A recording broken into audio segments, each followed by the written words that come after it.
بسم الله الرحمن الرحيم. ألف لام را، تلك آيات الكتاب المبين. إنا أنزلناه قرآنا عربيا لعلكم تعقلون.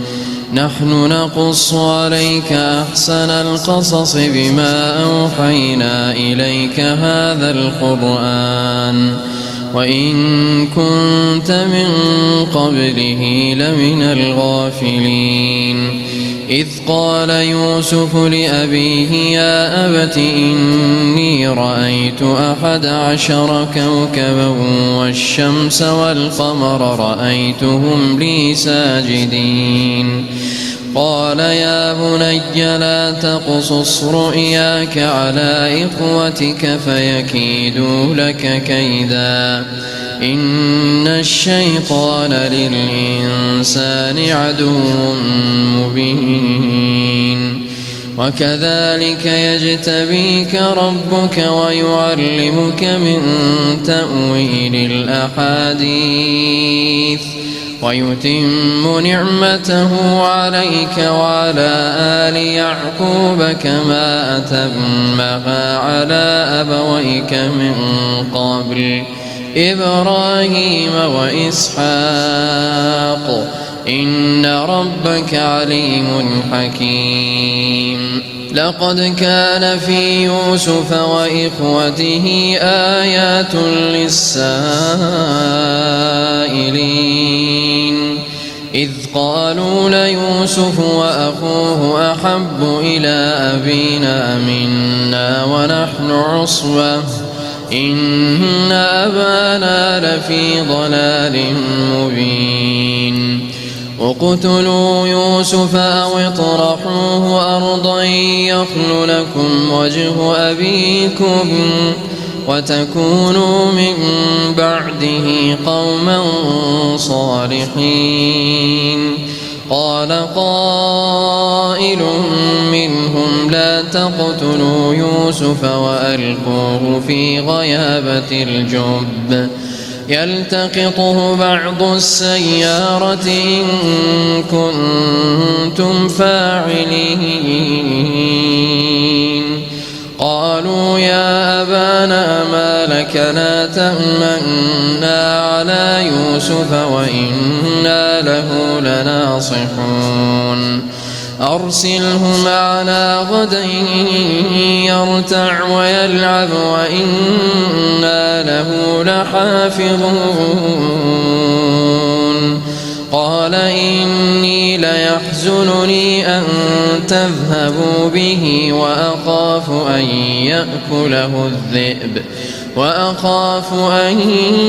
يأكله الذئب وأنتم عنه غافلون. قالوا لئن أكله الذئب ونحن عصبة إنا إذا لخاسرون. فلما ذهبوا به وأجمعوا أن يجعلوه في غيابة الجب وأوحينا إليه لتنبئنهم بأمرهم هذا وهم لا يشعرون. وجاءوا أباهم عشاء يبكون. قالوا يا أبانا إنا ذهبنا نستبق وتركنا يوسف عند متاعنا فأكله الذئب وما أنت بمؤمن لنا ولو كنا صادقين. وجاءوا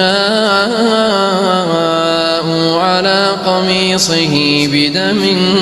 كذب قال بل سولت لكم أنفسكم أمرا فصبر جميل والله المستعان على ما تصفون. وجاءت سيارة فأرسلوا واردهم فأدلى دلوه قال يا بشرى هذا غلام وأسروه بضاعة والله عليم بما يعملون وشروه بثمن بخس دراهم معدودة وكانوا فيه من الزاهدين وقال الذي اشتراه من مصر لامرأته أكرمي مثواه عسى أن ينفعنا أو نتخذه ولدا وكذلك مكنا ليوسف في الأرض ولنعلمه من تأويل الأحاديث والله غالب على أمره ولكن أكثر الناس لا يعلمون ولما بلغ أشده آتيناه حكما وعلما وكذلك نجزي المحسنين وراودته التي هو في بيتها عن نفسه وغلقت الأبواب وقالت هيت لك قال معاذ الله إنه ربي أحسن مثواي إنه لا يفلح الظالمون ولقد همت به وهم بها لولا أن رأى برهان ربه كذلك لنصرف عنه السوء والفحشاء إنه من عبادنا المخلصين واستبق الباب وقدت قميصه من دبر وألف يا سيدها لدى الباب قالت ما جزاء من أراد بأهلك سوءا إلا أن يسجن أو عذاب أليم قال هي راودتني عن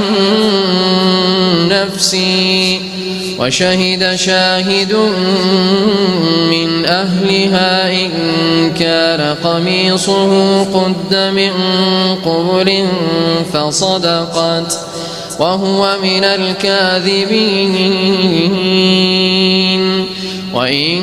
كان قميصه قد من دبر فكذبت وهو من الصادقين فلما رأى قميصه قد من دبر قال إنه من كيدكن إن كيدكن عظيم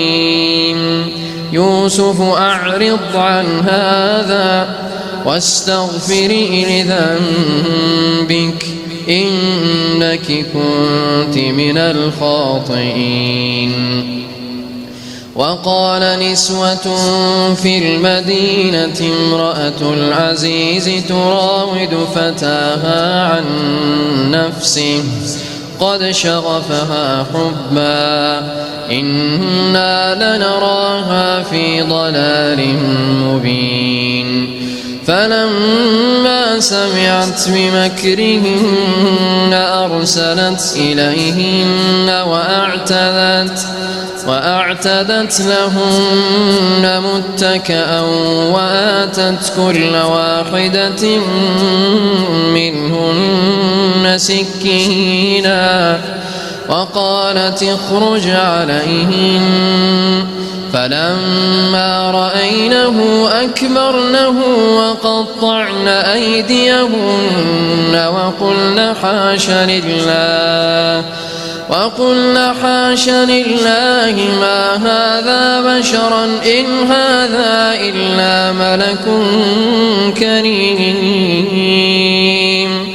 قالت فذلكن الذي لمتنني فيه ولقد راودته عن نفسه فاستعصم ولئن لم يفعل ما آمره ليسجنن وليكونن من الصاغرين قال رب السجن أحب إلي مما يدعونني إليه وإلا تصرف عني كيدهن أصب إليهن وأكن من الجاهلين فاستجاب له ربه فصرف عنه كيدهن إنه هو السميع العليم ثم بدا لهم من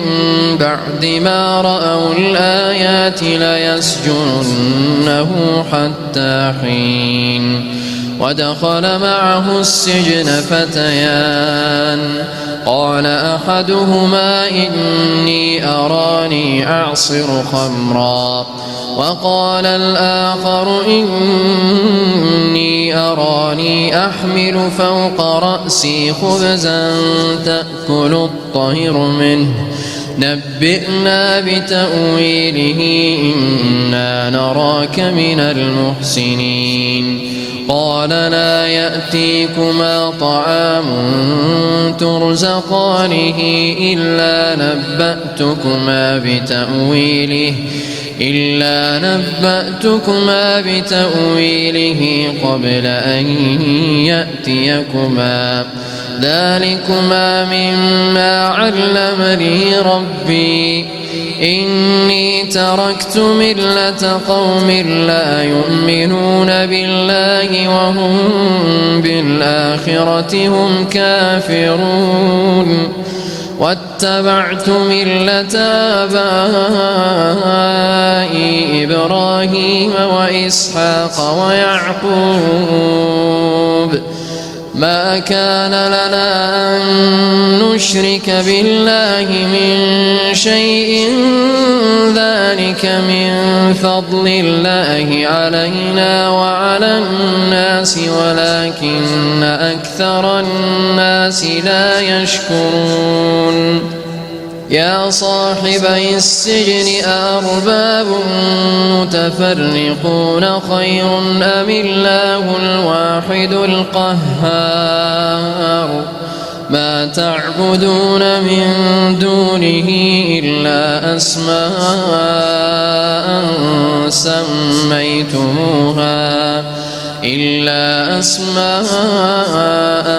سميتموها أنتم وآباؤكم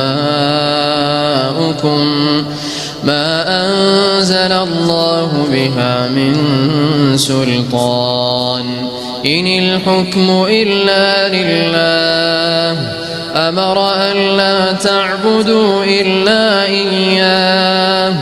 ذلك الدين القيم ولكن أكثر الناس لا يعلمون يا صاحبي السجن أما أحدكما فيسقي ربه خمرا وأما الآخر فيصلب فتأكل الطير من رأسه قضي الأمر الذي فيه تستفتيان وقال للذي ظن أنه ناج منه اذكرني عند ربك فأنساه الشيطان ذكر ربه فلبث في السجن بضع سنين وقال الملك إني أرى 7 بقرات سمان يأكلهن 7 عجاف و7 سنبلات خضر وأخر يابسات يا أيها الملأ أفتوني في رؤياي إن كنتم للرؤيا تعبرون قالوا أضغاث أحلام وما نحن بتأويل الأحلام بعالمين. وقال الذي نجا منهما وادكر بعد أمة أنا أنبئكم بتأويله فأرسلون. يوسف أيها الصديق أفتنا في 7 بقرات سمان يأكلهن 7 عجاف و7 سنبلات خضر وأخر يابسات لعلي أرجع إلى الناس لعلهم يعلمون. قال تزرعون 7 سنين دأبا فما حصدتم فذروه في سنبله إلا قليلا مما تأكلون. ثم يأتي من بعد ذلك 7 شداد يأكلن ما قدمتم لهن إلا قليلا مما تحصنون. ثم يأتي من بعد ذلك عام فيه يغاث الناس وفيه يعصرون. وقال الملك ائتوني به فلما جاءه الرسول قال ارجع إلى ربك فاسأله ما بال النسوة اللاتي قطعن أيديهن إن ربي بكيدهن عليم. قال ما خطبكن إذ راوتن يوسف عن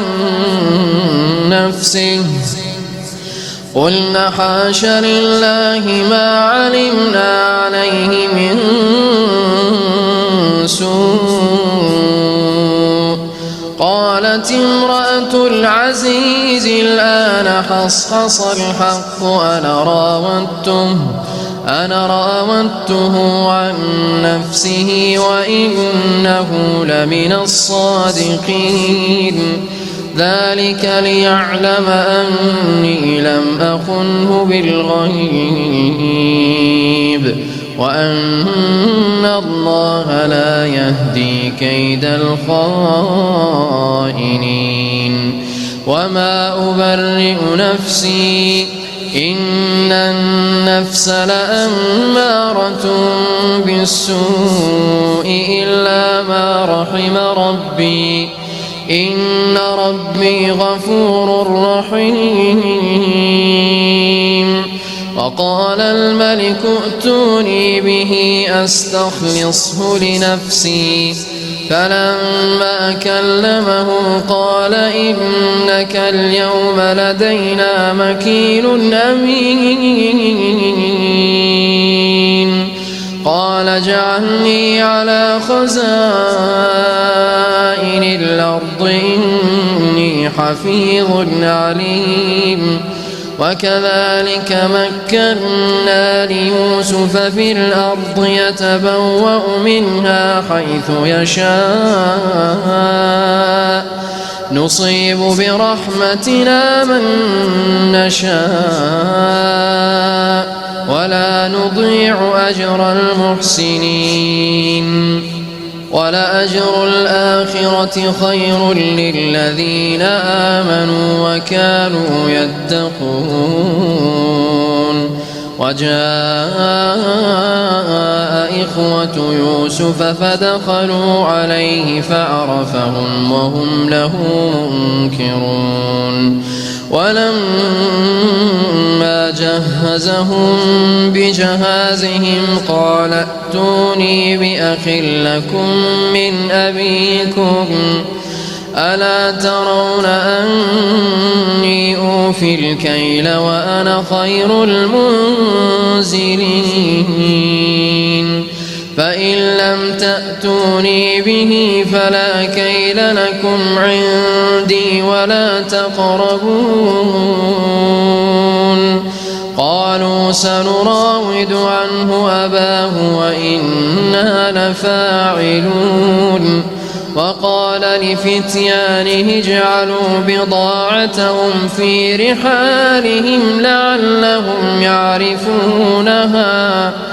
لعلهم يعرفونها إذا انقلبوا إلى أهلهم لعلهم يرجعون فلما رجعوا إلى أبيهم قالوا يا أبانا منع منا الكيل فأرسل معنا أخانا نكتل وإنا له لحافظون قال هل آمنكم عليه إلا كما أمنتكم على أخيه من قبل فالله خير حافظا وهو أرحم الراحمين ولما فتحوا متاعهم وجدوا بضاعتهم ردت إليهم قالوا يا أبانا ما نبغي هذه بضاعتنا ردت إلينا ونمير أهلنا ونحفظ أخانا ونزداد كيل بعير ذلك كيل يسير قال لن أرسله معكم حتى تؤتون موثقا من الله لتأتونني به إلا أن يحاط بكم فلما آتوه موثقهم قال الله على ما نقول وكيل وقال يا بني لا تدخلوا من باب واحد وادخلوا من أبواب متفرقة وما أغني عنكم من الله من شيء إن الحكم إلا لله عليه توكلت وعليه فليتوكل المتوكلون ولما دخلوا من حيث أمرهم أبوهم ما كان يغني عنهم من الله من شيء إلا حاجة في نفس يعقوب قضاها وإنه لذو علم لما علمناه ولكن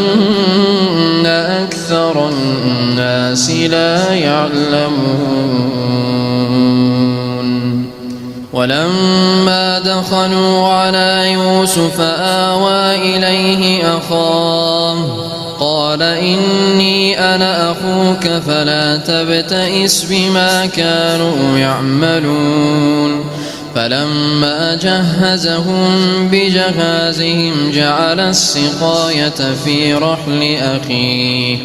جعل السقاية في رحل أخيه ثم أذن مؤذن أيتها العير إنكم لسارقون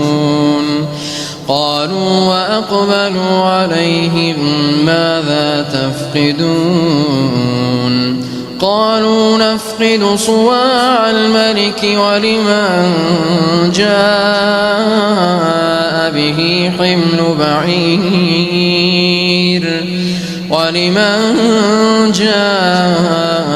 به حمل بعير وأنا به زعيم قالوا تالله لقد علمتم ما جئنا لنفسد في الأرض وما كنا سارقين قالوا فما جزاؤه إن كنتم كاذبين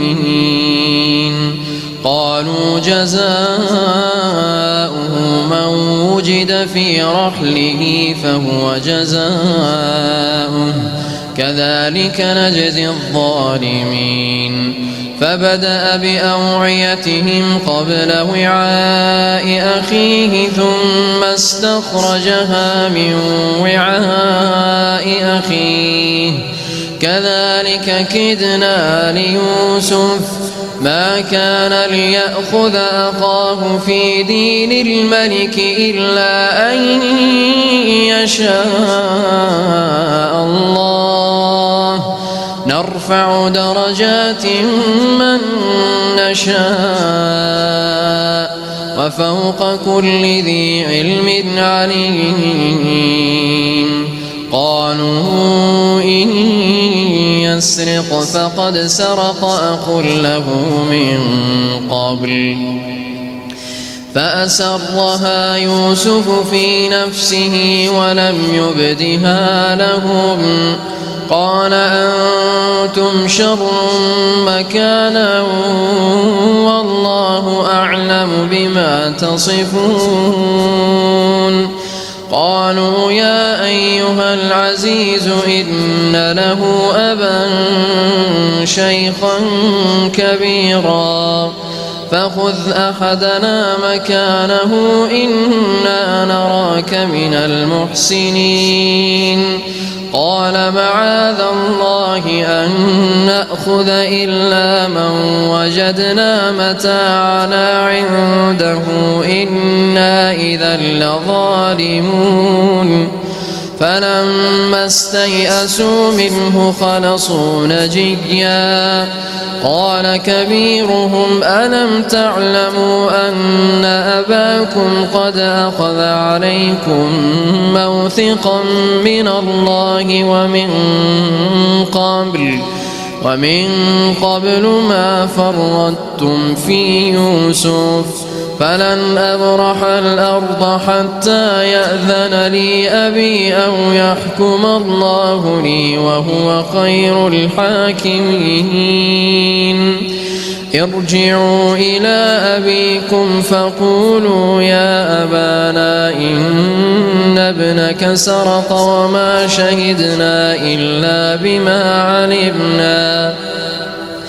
وما شهدنا إلا بما علمنا وما كنا للغيب حافظين واسأل القرية التي كنا فيها والعير التي أقبلنا فيها وإنا لصادقون قال بل سولت لكم أنفسكم أمرا فصبر جميل عسى الله أن يأتيني بهم جميعا إنه هو العليم الحكيم وتولى عنهم وقال يا أسفا على يوسف وابيضت عيناه من الحزن فهو كظيم قالوا تالله تفتأ تذكر يوسف حتى تكون حرضا أو تكون من الهالكين قال إنما أشكو بثي وحزني إلى الله وأعلم من الله ما لا تعلمون يا بني يذهبوا فتحسسوا من يوسف وأخيه ولا تيأسوا من روح الله إنه لا ييأس من روح الله إلا القوم الكافرون فلما دخلوا عليه قالوا يا أيها العزيز مسنا وأهلنا الضر وجئنا ببضاعة مزجاة فأوف لنا الكيل وتصدق علينا إن الله يجزي المتصدقين قال هل علمتم ما فعلتم بيوسف وأخيه إذ أنتم جاهلون قالوا أئنك لأنت يوسف قال أنا يوسف وهذا أخي قد من الله علينا إنه من يتق ويصبر فإن الله لا يضيع أجر المحسنين قالوا تالله لقد آثرك الله علينا وإن كنا لخاطئين قال لا تثريب عليكم اليوم يغفر الله لكم وهو أرحم الراحمين اذهبوا بقميصي هذا فألقوه على وجه أبي يأت بصيرا وأتوني بأهلكم أجمعين ولما فصلت العير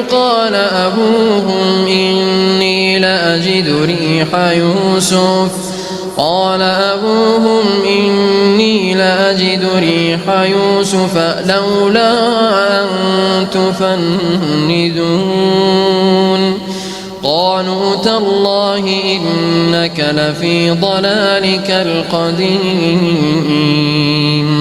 فلما أن جاء البشير ألقاه على وجهه فارتد بصيرا قال ألم أقل لكم إني أعلم من الله ما لا تعلمون قالوا يا أبانا استغفر لنا ذنوبنا إنا كنا خاطئين قال سوف أستغفر لكم ربي إنه هو الغفور الرحيم فلما دخلوا على يوسف آوى إليه أبويه وقال ادخلوا مصر إن شاء الله آمنين ورفع أبويه على العرش وقروا له سجدا وقال يا أبت هذا تأويل رؤياي من قبل قد جعلها ربي حقا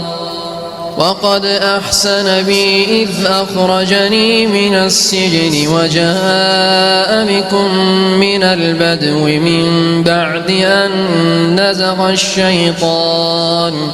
من بعد أن نزغ الشيطان بيني وبين إخوتي إن ربي لطيف لما يشاء إنه هو العليم الحكيم رب قد آتيتني من الملك وعلمتني من تأويل الأحاديث فاطر السماوات والأرض أنت وليي في الدنيا والآخرة توفني مسلما وألحقني بالصالحين ذلك من أنباء الغيب نوحيه إليك وما كنت لديهم إذ أجمعوا أمرهم وهم يمكرون وما أكثر الناس ولو حرصت بمؤمنين وما تسألهم عليه من أجر إن هو إلا ذكر للعالمين وكأين من آية في السماوات والأرض يمرون عليها وهم عنها معرضون وما يؤمن أكثرهم بالله إلا وهم مشركون أفأمنوا أن تأتيهم غاشية من عذاب الله أو تأتيهم الساعة بغتة وهم لا يشعرون قل هذه سبيلي أدعو إلى الله على بصيرة أنا ومن اتبعني وسبحان الله وما أنا من المشركين وما أرسلنا من قبلك إلا رجالا نوحي إليهم من أهل القرى أفلم يسيروا في الأرض فينظروا كيف كان عاقبة الذين من قبلهم ولدار الآخرة خير للذين اتقوا أفلا تعقلون حتى إذا استيأس الرسل وظنوا أنهم قد كذبوا جاءهم نصرنا فنجي من نشاء ولا يرد بأسنا عن القوم المجرمين لقد كان في قصصهم عبرة لأولي الألباب ما كان حديثا يفترى